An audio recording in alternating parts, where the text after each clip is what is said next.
pusę. Ir tik grįžęs pamiršau, kad Kadžytė buvo sakius, kad ten, kurie grįžo po 20 metų, buvo įkūrę kaimą šalia Gudžiūnų. Bet nei pavadinimo nieko, bet ten mokykla jau yra naikinama. Pradinė liko. 21 grįžo? Taip, tai ten šalia Gudžiūnų, bet ten jie nieko jau nesiorientuoja, man atrodo. Tai paskui galvoju, gal ne taip jau nusidėjau. Nes buvau galvojęs pasiklaust, koks ten kaimas, gal žino kas nors, kuris ten turėjo būti. Bet, sakau, ten yra dabar toj mokykloje nuotaikos ten tokios. O šitą, o kur tas griekas tavo? Nu tai va, tai kad pamiršau paklausiu. Ne, tai čia yra. Tu mus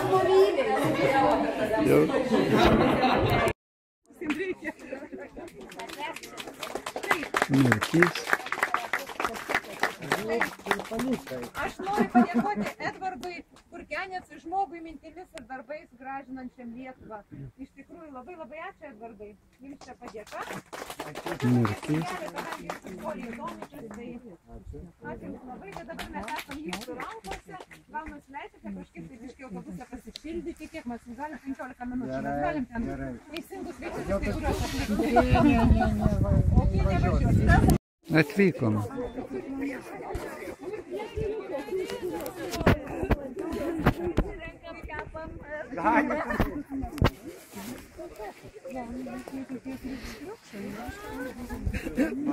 Čia kaip pilkapis? Ne. Mes vokietukai. Godokai. Svarbiausia valgomi.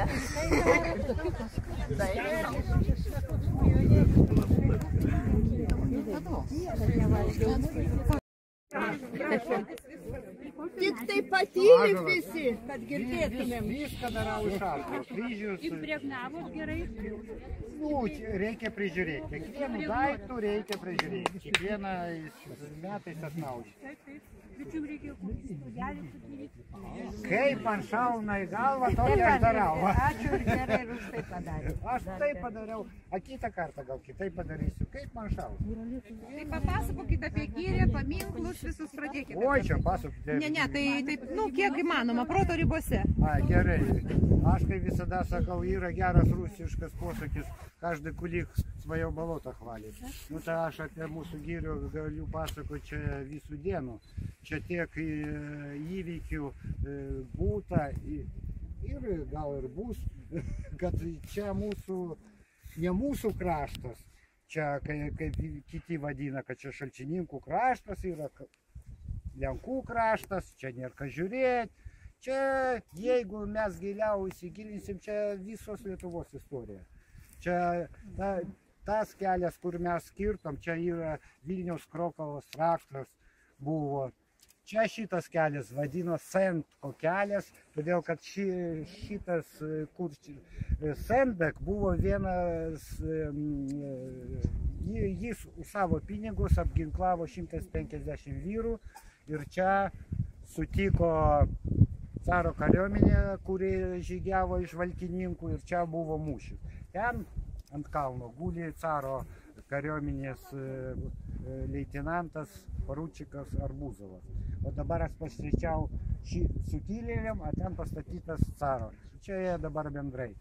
Draugauja. Vienas į kitą žiūri. Nu, istorija lygina visus. Nu, vienose šaltinėse rašo, kad poručikas Arbuzovas perėjo į sukilėlių pusę. Čia toks neaiškus. Aišku, pastatytas tas paminklas, kur tam caro poručikui 1926 metais. Taip pat trupučiuką čia nesigauna. Lenkų valdžia pastatė, gal ir perėjo. Nu, daug istorikų dar ginčijasi. Bet jau dabar, man atrodo, nesvarbu.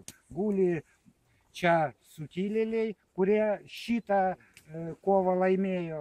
Čia toje vietoje, aišku, jo. Aišku, karą pralaimėjo, bet kovą laimėjo. Čia daug čia įvykių, kur traktas tas buvo, kur Žygimantas atlydėjo Barboros Radvilaitės palaikus, paskui kur kelias tam plėšikai 1750 1995 metais važiavo per tą kelią Niderlandų tapytojas Petras Dankinsas. Plėšikai užpuolė, jį mirtinai sužeidė, jį spėjo atvežti rūdnikus. Mirždamas jis nupiešė tos plėšikus, jis mirė, po porą dienų Vilniuje buvo plėšikai rasti. Šitą kaip rūdnikų gyrė, net rūdnikų gatvė, kur Vilniuje. Viskas prasidėjo nuo mūsų tos rūdos. Kai buvo rasta rūda prie telkiniukų iš molio drėbtose akmenų mūrytose krosnelėse, pradėjo lydyti tą rūdą. Išlydytą rūdą vežė į Vilnių, iš ten amatininkai davė ginklus, įrankius ir toliau, kad čia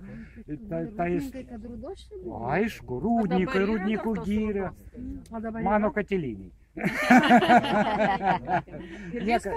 Buvo eksploatuojama iki 18 amžiaus. Jis yra bedna, kaip aš vadinu, ten daug.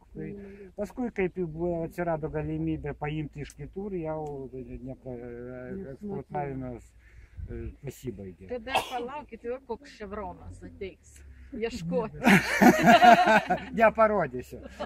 Žinau, kur yra, bet neparodysiu. Gyrė labai daug landšaftų pokyčių.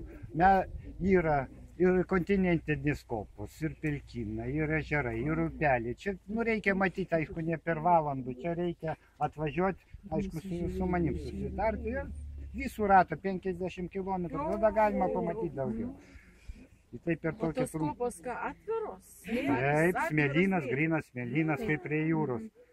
Yra tokių atvirų smėlynų plotų kaip Saharai. Aišku, čia reikia važinėti. Nuo šitos vietos toli? Čia Lietuvoje niekas netoli. 400 ten, 400 tolumo nėra, tolumo jokio nematau. Ir čia 50 ten, 50. Bet reikia važinėti ir ne šiandien. Dabar galim prieiti prie to vadinimo poručiko Arbūzovo. Ten taip pat. Kur mes dainuosim dainas, kur ten? Nu, aišku. Kur mes